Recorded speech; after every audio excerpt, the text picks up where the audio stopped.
ഗവർണറുടെ അച്ചടക്ക നടപടിക്കെതിരെ നിയമപരമായ സാധ്യതകൾ തേടി കാലിക്കറ്റ് സംസ്കൃത സർവകലാശാല വിസിമാർ.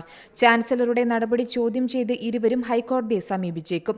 ഡിജിറ്റൽ ഓപ്പൺ സർവകലാശാലകളിലെ വിസിമാരുടെ കാര്യത്തിൽ യുജിസിയുടെ കത്ത് കിട്ടിയ ശേഷം തുടർ നടപടി സ്വീകരിക്കാനാണ് രാജ്ഭവന്റെ നീക്കം. കാലിക്കറ്റ് സംസ്കൃത സർവകലാശാലകളിലെ വൈസ് ചാൻസലർമാരെ പുറത്താക്കിയ ഗവർണറുടെ നടപടി ഒട്ടും അപ്രതീക്ഷിതമായിരുന്നില്ല. അതുകൊണ്ട് തന്നെ നടപടി നേരിട്ട വിസിമാർ നിയമപരമായി നീങ്ങുമെന്നാണ് വിവരം. ഉത്തരവ് പുറത്തിറങ്ങി െങ്കിലും ഉടൻ ഇവരെ നീക്കം ചെയ്യാൻ കഴിയില്ല. കോടതിയിൽ അപ്പീൽ ഫയൽ ചെയ്യാൻ സമയം അനുവദിക്കണമെന്നും 10 ദിവസം കഴിഞ്ഞ് മാത്രമേ ഉത്തരവ് നടപ്പിലാക്കാൻ പാടുള്ളൂവെന്നും ഹൈക്കോടതി വിധിയിലുണ്ട്. ഈ സമയത്തിനകം ഡിവിഷൻ ബെഞ്ചിൽ നിന്ന് സ്റ്റേ വാങ്ങാനാകും വിസിമാരുടെ ശ്രമം. ഗവർണറാണ് തങ്ങളെ നിയമിച്ചതെന്നും നിയമത്തിന്റെ ഒരു ഘട്ടത്തിലും ഇടപെട്ടിട്ടില്ലെന്നും കാട്ടിയാകും കോടതിയിൽ അപ്പീൽ നൽകുക. പുറത്താക്കൽ നടപടി സ്വീകരിച്ച വിവരം ഗവർണറും ഉടൻ ഹൈക്കോടതിയെ അറിയിക്കും. എന്നാൽ ഡിജിറ്റൽ സർവകലാശാല വിസി സജി ഗോപിനാഥിന്റെയും കാര്യത്തിൽ രാജ്ഭവന് ചില ആശയക്കുഴപ്പങ്ങളുണ്ട്. സർവകലാശാല ആരംഭിക്കുമ്പോൾ സ്വന്തം നിലയ്ക്ക് സർക്കാരിന് വിസിയെ തീരുമാനിക്കാനാകുമെന്ന ചട്ടപ്രകാരമാണ് ഇരുവരെയും നിയമിക്കപ്പെട്ടത്.